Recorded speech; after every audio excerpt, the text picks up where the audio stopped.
సాగరంలో సంసారనావ పార్ట్ 6 రచన మీనా కుమారి గారు. భూషణం గారు కూర్చొని గంభీరంగా మాట్లాడుతున్నారు. పెద్ద పోటుగాడిలాగా వెళ్ళాడుగా మద్రాస్. ఏ మద్రాసు దాన్నో కట్టుకొని అక్కడే ఊరేకోవచ్చుగా. మళ్ళీ ఎందుకు వస్తున్నాడు? ఉద్యోగంలో నుండి తీసేశారు. వెధవకి తగిన శాస్త్ర జరిగింది. ఇప్పుడు మరి ఏం చేస్తాడు? తండ్రి అని చూడకుండా తప్పప్పులు లెక్క కడతాడు వెధవ. నా కాళ్ళ మీద నేనే నిలబడాలన్నాడుగా. వస్తున్నాడని చెప్పాడంటున్నావు అంటూ భార్య వైపు చూసి కోపంగా మాట్లాడుతున్నారు భూషణం గారు. ఏం మాట్లాడుతున్నాను? వాడు సాధించాలనుకొని వెళ్ళాడు. అక్కడ కుదరలేదు. వస్తున్నాడు. వాడికి హక్కు ఉందిగా. ఆస్తిపాస్తులు వాటాలున్నాయి. ఎందుకలా మాట్లాడుతున్నారు అన్నది దేవరాణి కోపంగా. పాపని ఎత్తుకొని అటు ఇటు తిరుగుతుంది అలివేలు. అయ్యో, చిన్నబాబు గారు కూడా బాబుగారికి కొడుకే కదా, అలా మాట్లాడుతున్నారేమిటి మరి విచిత్రంగా అనుకుంటూ ఆశ్చర్యంగా చూస్తూ ఉంది. ఈ పెద్ద పెద్ద వాళ్ళ ఇంట్లో తండ్రి తల్లి కొడుకులు ఏమాత్రం ప్రేమలుండవా ఏమిటి అని ఆశ్చర్యపోయింది అలివేలు. అలివేలు మాటలంటే పాపాయికి ఎంతో ఇష్టం. తెగ నవ్వుతూ కేరింతలు కొడుతూ తన వైపు చూడకపోతే అరుస్తూ ఉంటుంది. అలివేలు ఆ విషయాలు ఆలోచిస్తూ ఎటో చూస్తుంటే పాప కొడుతూ పిలుస్తూ ఉంది అలివేలును తన వైపు చూడమని. అలివేలుకు ఎంతో ముచ్చట కలిగి పెరటి వైపు వెళ్ళి అక్కడ చెట్టు కింద ఉన్న గట్టు మీద కూర్చొని పాపాయిని ఒడిలో తీసుకుంది. ఏమిటి పావని, ఎందుకలా అరుస్తున్నావు? నేను నీ వంక చూడలేదా అంటూ వసపిట్టలా మాట్లాడుతూ నవ్వుతూ ఉంది అలివేలు. అలివేలు మాట్లాడుతుంటే నవ్వుతూ ఉంది పాపాయి మాట్లాడుతూ చేతులతో అలివేలు హృదయ భాగాన్ని పట్టుకుంటూ చెంగున లాగుతూ ఉంది. పాలు కావాలని. పాపాయి, నేను మీ అమ్మని కాదురా, నా దగ్గర ఇలాంటి పనులు చేయకు, ఉండు, నీకు పాలిచ్చే సీసా తల్లిని తీసుకొస్తాను అంటూ పాపనెత్తుకుని అక్కడ పాలు కలిపి రెడీగా ఉన్నవి తీసుకుని పాలు పట్టిస్తూ ఉన్నది అలివేలు.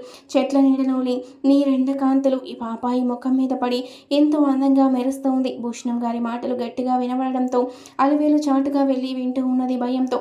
అమ్మో, మీ తాతగారి కోపం వచ్చిందని పాపాయి చెవిలో చెప్పింది. ఏమీ తెలియని పాప అందంగా నవ్వింది. ఈ ఇంట్లో ఉండవద్దను సిగ్గుండాలి అంటున్న భర్త మాటలకు మీరు మాట్లాడేదేమిటో నాకు అర్థం కావడం లేదు. వాడు పెళ్లి చేసుకుంటే జమీందారీ సంబంధాలు రెడీగా ఉన్నాయి. అంతటి ఆస్తిపాస్తులు ఇచ్చి ఇల్లరికపు అల్లుని కూడా చేసుకుంటాము అని మా బంధువుల వాళ్ళు అడిగారు. మీరు మరీ చిన్నతనంగా మాట్లాడకండి. కొడుకు అన్న విషయం మర్చిపోయారు. మీకు ఇష్టం లేని పనులే చేశాడు, కానీ కాదనను. చదువుకున్నాడు, ఉద్యోగం చేశాడు. నిన్నటి వరకు సంపాదించిన డబ్బుతో వాడికి ఒక ఇల్లు కూడా తీసుకున్నాను. తక్కువ ధరకు వస్తుంటే అవన్నీ తెలుసు కదా అన్నారు దేవరాణి. అయితే అక్కడే ఉండమను. నీ కొడుకుని నా మీద పంతం బట్టి నేను సంపాదించిన ఇంట్లో ఉండడానికి సిగ్గుంటుంది కదూ అంటూ ఇష్టం వచ్చినట్టు మాట్లాడారు భూషణం గారు. మధ్యలో ఎప్పుడొచ్చినా మీరు ఏమీ అనలేదు, కానీ ఇప్పుడు ఎందుకు ఇలా మాట్లాడుతున్నారో నాకు అర్థం కావడం లేదు. అంటే వాడు ఉద్యోగం పోగొట్టుకుని ఈ ఇంటి మీద పడిపోతాడు అని కాదు మీ బాధ అన్నది కాస్త కోపంగా దేవరాణి. పంతం పట్టిన వాడికి తెలియాలి అసలు తన బతుకు ఎలా ఉంటుందో. మన పేరు ప్రతిష్టలు లేకపోతే ఎందుకు పనికిస్తాడో తెలుస్తుంది. దూర ప్రాంతాలకు వెళ్ళి ఎవడో ఒకడి మోచేతి నీళ్లు తాగుతూ బతికే ఒక బతుకు బతకడం కాదు అంటున్న భర్త మాటకు ఏమీ అనలేక కూర్చొని పోయింది దేవరాణి. ఇక మరీ మాట్లాడితే ఆయన కోపం తీవ్ర స్థాయిలో వచ్చేస్తుందని మౌనంగా ఉండిపోయింది. కానీ అప్పటికే ఇంటి ముందుకు చేరిన శ్రీనివాస్ అన్ని మాటలు విన్నాడు. బ్యాగుతో లోపలికి వస్తున్నాడు. ఆ విషయాన్ని అలివేలు గమనించింది. అయ్యో, తండ్రి అలా మాట్లాడుతున్న మాటలన్నీ విన్నారు. చిన్నబాబు గారు ఏమనుకుంటారో పాపం. పెద్దబాబు గారు మెత్తని మనసున్నవారు. చిన్నబాబు గారికి కోపం ఎక్కువ అంటూ ఉంటారు అమ్మ వాళ్ళు అనుకున్న అలివేలు పాపను తీసుకొని పక్కకు వెళ్ళిపోతుంటే, పాపను నువ్వే చూసుకుంటున్నావా అలివేలు అంటూ మాట్లాడాడు శ్రీనివాస్. వచ్చినవాడు వచ్చినట్లు తల్లిదండ్రులతో మాట్లాడకుండా పనిపిల్లతో మాట్లాడుతున్నాడు చూడు, వాడి తేలిక వేషాలు అంటూ అక్కడి నుంచి కోపంగా పైకండువా దులుపుకుంటూ లోపలికి వెళ్ళిపోయారు భూషణం గారు. ఇక మళ్ళీ రోజు ఇంట్లో గొడవలే అనుకుంది దేవరాణి. శ్రీనివాస్, మీ నాన్న కోపం ఎక్కువ, ఏదైనా అన్నా కూడా నువ్వు పట్టించుకోకురా అన్నది దేవరాణి. అవునమ్మా, రైతులందరూ పనులు చేస్తే వారికి ఇవ్వాల్సిన డబ్బుల్లో తక్కువ ఇస్తున్నారని అడిగానని నాన్న కోపం. చదువుకొని ఆయన చేస్తున్న తప్పులను ప్రశ్నిస్తున్నానని నాన్న కోపం. ఆయన చెప్పినట్లే అన్నయ్యలాగా వినాలి. వాడు మౌనంగా ఎంత బాధపడతాడో తెలుసా? అన్నయ్య వాడికి తెలుసు, అన్నీ చదువుకోకపోయినా పెద్దగా లెక్కలన్నీ తెలుసు, తెలివిగలవాడు. కానీ నాన్న చేతి కింద ఉంటూ అలా ఉండిపోయాడు పిచ్చివాడిలాగా. పైగా కొడుకుకి ఎక్కడ పేరు వస్తుందో అని తన పేరు నిలుపుకోవడానికి తెగ అవస్థలు పడతాడు. కన్న తండ్రి ఈయన అని కోపంగా అన్నాడు శ్రీనివాస్. చిన్నగా మాట్లాడరా అన్నది దేవరాణి. అంత భయపడాల్సిన అవసరం నాకేమీ లేదమ్మా. నేనేమీ ఇంట్లో తిష్ట వేయడానికి రాలేదు. ఏదో ఒక ఉద్యోగం దొరికే వరకు మనూరులోనే ఉండాలనిపించింది.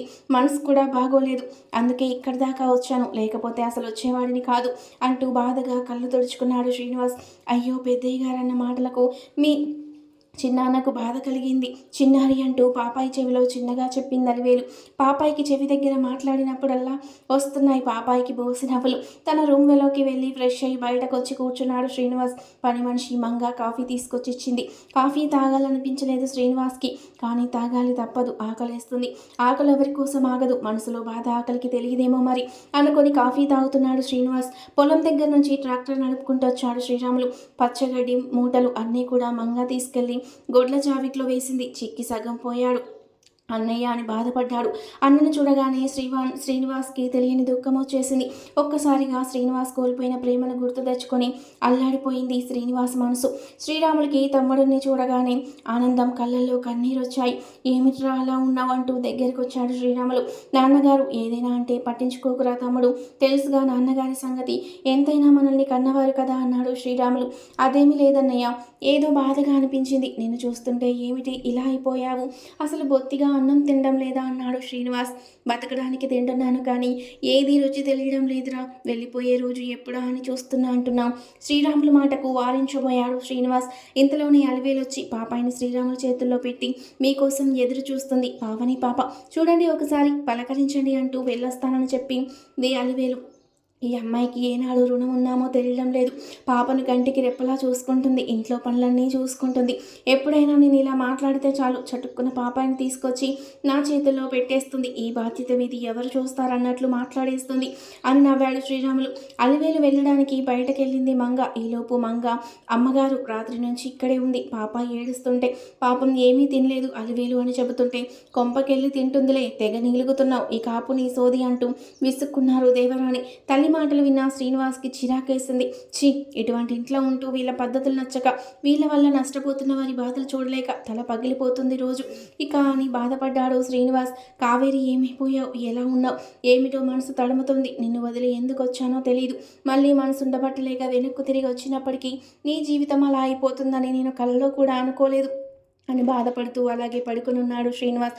శ్రీరాములు వచ్చి ఏమిటి శ్రీనివాస్ అలా ఉన్నావు, ఒక మాదిరిగా, ఏదైనా ఉద్యోగం వస్తుందిలే, పోయింది మన మంచికే అనుకోవాలి, వచ్చేది మన జీవితం అనుకోవాలి అని నువ్వే చెబుతావుగా, మరి ఇప్పుడు ఎందుకు దిగులు పడుతున్నావురా, అన్నం తిందామంటూ అడిగాడు శ్రీరాములు. కాళ్ళు చేతులు కడుక్కోవడానికి బావి దగ్గరికి వెళ్ళాడు శ్రీరాములు. మంగ వచ్చి బాబు రోజు అన్నం కూడా తినరు, మిమ్మల్ని చూసి తనే భోజనం చేద్దామని పిలుస్తున్నారు మీ అన్నయ్య, వెళ్ళండి చిన్న బాబు అని చెప్పింది మంగ.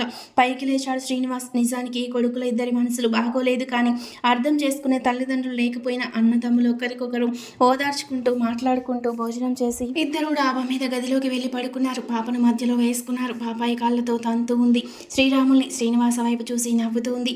బంగారు తల్లివి, గుడిలో కన్యకా పరమేశ్వరులా ఉన్నావు తల్లి, ఇలా ఎందుకు తల్లి లేకుండా అయ్యావో అని మనసులో బాధగా అనిపించిన శ్రీనివాస్ ఒక పక్కకు తిరిగి కళ్ళు తుడుచుకున్నాడు. ఇంతలో శ్రీవాణి వచ్చింది. అన్నయ్య అంటూ రారా బంగారు తల్లి అంటూ నవ్వాడు శ్రీనివాస్. అబ్బా పెద్దన్నయ్య చిన్నన్నయ్య, మధ్యలో పాపాయి, అది నా ప్లేస్ పాపాయి అంటున్న చెల్లెలి వైపు చూసి అన్నలిద్దరూ నవ్వుకున్నారు. శ్రీరాములు పక్కకు జరిగాడు. పెద్దన్న పక్కకు కూర్చుంది శ్రీవాణి. అన్నయ్య ఏమీ తినడం లేదు, రాత్రిళ్ళు బాధపడుతూనే ఉంటున్నాడు, అవన్నీ ఎవరు చూసుకుంటారని బాధగా చెప్పింది శ్రీవాణి. అన్నయ్య అలివేలు ఎలాంటి పని చేసిందో తెలుసా అంటూ అంతకుముందు జయశ్రీ వాళ్ళు వచ్చినప్పుడు జరిగిన విషయాలనే చెప్పింది అన్నలిద్దరికి శ్రీవాణి. చిన్నన్నయ్య ఉంటే ఇబ్బంది ఉండదు, లేకపోతే పెద్దన్నయ్య ఎదురిస్తాడా, అసలే బాధతో ఉన్నాడు, లేనిపోని గొడవలు అని చెప్పలేకపోయింది. అసలు వాడిని ఇంట్లో ఎందుకు ఉండనిచ్చారో, ఏం పనులు వాడివి అంటూ కోపంగా మాట్లాడుతున్నాడు శ్రీనివాస్. మంచి పని చేసింది అలివేలు, మూతి మీద వాతలు పెట్టింది. కారం రాసి వేడి నీళ్లు పోయడం చాలా మంచి పని, కానీ వాడు నాకు దొరకకుండా పోడు, అప్పుడు తెలియకుండా వాడి పని నేను చూస్తానన్నాడు శ్రీనివాస్. అసలు అలా జరిగినప్పుడు నాకెందుకు చెప్పలేదని అడిగాడు శ్రీరాములు. అన్నయ్య అప్పుడు నువ్వు ఉన్న పరిస్థితి బాగోలేదుగా, అందుకే అయి ఉంటుంది అన్నాడు శ్రీనివాస్. అందుకే అన్నయ్య నువ్వేం చేస్తావో వాళ్ళని నేను వాళ్ళు ఏం చేస్తారో అని భయం చేసి చెప్పలేదు నేను అన్నది గారాభంగా శ్రీవాణి. వాడు నా చెల్లెల్ని అలా పాపాయిని అలా చేస్తాడా అనుకుంటున్నాం. శ్రీరాముల మాటకు అన్నయ్య అవేమీ ఆలోచించకు, జరిగింది పెద్దవాళ్లకు చెప్పి తీరాలి అని చెప్పింది అలివేలు. అందుకే చెప్పాను అన్నది శ్రీవాణి. ఇంకా విపరీతంగా హింసించిన విషయాలు చెప్పలేదు. నయం, అన్నలిద్దరికీ బాగా కోపం వచ్చిందనుకుంది శ్రీవాణి. ఈ ఇంట్లో పెద్దవాళ్ళను నమ్ముకొని సుఖం లేదన్నయ్య, చాలా జాగ్రత్తగా ఉండాలి. మనం మొత్తానికి ఆ రాక్షసుని నీకు ఇచ్చి పెళ్లి చేయకుండా కూడా తప్పించారు అలివేలి వాళ్ళు. అదృష్టం అంటున్న శ్రీనివాస్ మాటలకు అదంతా అచ్చమ్మ ఆంటీ చేసిన పని అట. అలివేలు చెప్పింది అని జరిగింది చెప్పింది శ్రీవాణి. మొత్తానికి మంచి పనులు చేశారు అని ఎలా చదువుకుంటున్నారు రా అంటూ చెల్లెల్ని అడిగాడు శ్రీనివాస్. వీడియో చూసే ముందు ప్లీజ్ అండి వీడియోకి తప్పకుండా లైక్ చేయండి. ట్యూషన్కి వెళ్ళాలి అన్నయ్య, లెక్కలు ఇంగ్లీష్ అర్థం కావడం లేదన్నది శ్రీవాణి. అక్కడ ఉన్న కర్పూరం నూనె తీసుకొచ్చి పెద్దన్నయ్య కాళ్ళకు రాస్తూ ఉన్నది శ్రీవాణి. అప్పటికే నిద్రలోకి జారిపోయాడు శ్రీరాములు. అన్నయ్య అసలు నిద్రపోవడం లేదు వదిన, ఎప్పుడైనా రాసేది అన్నయ్య పొలంలో చాలా కష్టపడతాడు కదా అన్న అంటూ ఉన్న చెల్లెలి వైపు చూసి నిజమే అంటూ ఇటీవు నూనె అంటూ తను కూడా రాశాడు శ్రీనివాస్. మెలకు వచ్చిన శ్రీరాములు ఎందుకురా పడుకో నువ్వు అన్నాడు. ఎక్కడ పడుకోనిస్తుంది అన్నయ్య, చూడండి కాళ్ళతో తన్నేస్తుంది నన్ను ఇప్పుడు అంటూ పాపాయి వైపు చూసి నవ్వాడు శ్రీనివాస్. శ్రీరాములు శ్రీవాణి ఇద్దరు నవ్వేశారు. ఏ శ్రీవాణి అంటూ పెద్దగా వచ్చింది ద్రేవరాని. అమ్మ పిలుస్తుంది, కిందకి వెళ్తున్నాను అన్నయ్య అంటూ వెళ్ళిపోయింది శ్రీవాణి. అలివేలు ఆనందంగా నవ్వుతూ ఉంది. ఆమెకి ఇష్టమైన లంగా జాకెట్ని కుట్టించాడు నరసింహ మాట్లాడుతూ మనకు పిల్లలు పుట్టబోతున్నారు, ముందు నా ఆడపడుచుకి గిఫ్ట్ ఇవ్వాలి, అన్నదమ్ముడిగా మీరు, అప్పుడే చక్కటి బిడ్డ పుడుతుందని చెప్పింది వదిన. అందుకే అంటున్నాడు నరసింహ. ఏమైందిరా అన్నయ్య, నేనే తెచ్చానంటే ఇంకా సంతోషపడనా అన్నది నవ్వుతూ అలివేలు. అలా ఎందుకు చెప్పాలి అలివేలు, అబద్ధం ఎప్పుడు చెప్పకూడదు, అంత అవసరం లేదు. దానివల్ల ప్రస్తుతానికి ఆనందం అనిపించిన తర్వాత తెలిస్తే బాధగా అనిపిస్తుంది. చేసిన మంచి పని కూడా విలువ లేకుండా పోతుంది. దానికన్నా ఇదే మేలు కదూ అంటున్న అన్న వైపు చూసి అన్న నువ్వు తెలివిగల వాడివి అంటూ నవ్వింది అలివేలు. భూషణం గారి కోటలో సంగతులు చెబుతూ ఉంది అలివేలు. అయినా అలివేలు వాడికి భలే బుద్ధి చెప్పావురా, నాకు బాగా నచ్చిందన్నాడు నరసింహం. వాడు అప్పుడప్పుడు సముద్రం దగ్గరకు వేటకొస్తాడుగా అన్నయ్య, అటువంటప్పుడు బాగా తగిలించు, ఏమీ కాదు, కానీ నువ్వే కొట్టినట్టు కనబడకు అంటూ సలహా ఇచ్చింది అలివేలు. అమ్మ నా చెల్లెలు ఎంత తెలివిగలదో, చిక్కదో దొరకదు అంటూ నవ్వేశాడు నరసింహ. లోపలికి వెళ్ళి అప్పట్లో కొత్తగా వస్తున్న ఆరాని పట్టులంగా జాకెట్ చక్కటి ఓణిలో అందంగా మెరిసిపోతుంది అలివేలు. నేవీ బ్లూ కలర్ పరికిని జాకెట్కి అంచున్న పసుపు కలరు ఓణితో మరింత అందంగా ఉంది అలివేలు. జ్యోతి వచ్చి ముచ్చటపడింది. ఏ దొరలింట్లో పుట్టాల్సిన అమ్మాయి, అత్త ఎంత అందంగా ఉంటుందో, మన అలివేలు ఏ రాజకుమారుడు వస్తాడేమని వరించడానికి అంటూ నవ్వేసింది జ్యోతి. రాజకుమారుడు అక్కర్లేదు, బాబు గుండెల్లో పెట్టుకొని ప్రేమగా చూసుకునేవాడు వస్తే చాలు, అంతకన్నా వేరే కోరికలు లేవు అన్నది అచ్చమ్మ. ఇంతలో శ్రీనివాస్ శ్రీవాణి పాపతో వచ్చారు. శ్రీవాణి పాపకు నలుగు పెడతా అన్నావుగా ఆంటీ అంటూ అడిగింది అచ్చమ్మను. శ్రీనివాస్ని చూసిన అచ్చమ్మ రండి బాబు కూర్చోండి అంటూ గౌరవంగా ఆహ్వానించింది. అలివేలు కుర్చీ తీసుకొచ్చేసింది. జ్యోతి లోపల నుండి మంచినీళ్ళు తెచ్చిచ్చింది శ్రీనివాస్కి. ఆంటీ అమ్మ నా పేరు మీద ఇల్లు కొన్నదట కదా, ఆ ఇల్లు ఎక్కడ చూడాలి నేను అన్నాడు శ్రీనివాస్. అలివేలు ఆ ఇల్లు చిన్నబాబు గారికి చూపించిరా, వెళ్ళి నీకు తెలుసుగా అని చెప్పింది అచ్చమ్మ. నేనా అంటూ భయపడింది అలివేలు. ఏమీ కాదు, ఇల్లు చూపించడానికి భయం ఎందుకు అలివేలు, అంత ధైర్యంగా మా ఇంటికి వచ్చిన పనికిరాని చుట్టాలతో పోరాటం చేసిన దానివి అన్నాడు శ్రీనివాస్. పాపకు నలుగు పెట్టేటప్పుడు నేనుంటాలే అన్నయ్య, మీరు వెళ్ళిరండి అన్నది శ్రీవాణి. అలివేలుతో వరిచేలు పక్క నుండి నడుస్తూ ఉన్నారు శ్రీనివాస్ అలివేలు.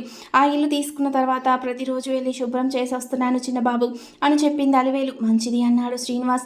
తండ్రి మాటలకు కోపంతో ఆ ఇంట్లో నేను ఎన్నాళ్ళలో ఉండలేను, అందుకే నాకు అని కొన్న ఇంటికి నేను వెళ్ళిపోవాలని నిర్ణయం తీసుకుంటున్నాడు. అందుకే ఆ ఇల్లు వాతావరణం అన్నీ చూడాలనుకున్నాడు. కంటికి కనిపించినప్పుడల్లా ఏదో ఒక మాట అంటుంటే నాన్నగారు తన కోపం వస్తుంది. నోరు సంభాళించుకోకుండా పెద్దవాళ్ళతో ఎలా అంటే అలా మాట్లాడకూడదు అన్న ఇంగితం ఉంది. అందుకే కొన్నాళ్ళు దూరంగా ఉంటే సరిపోతుందనుకున్నాడు శ్రీనివాస్.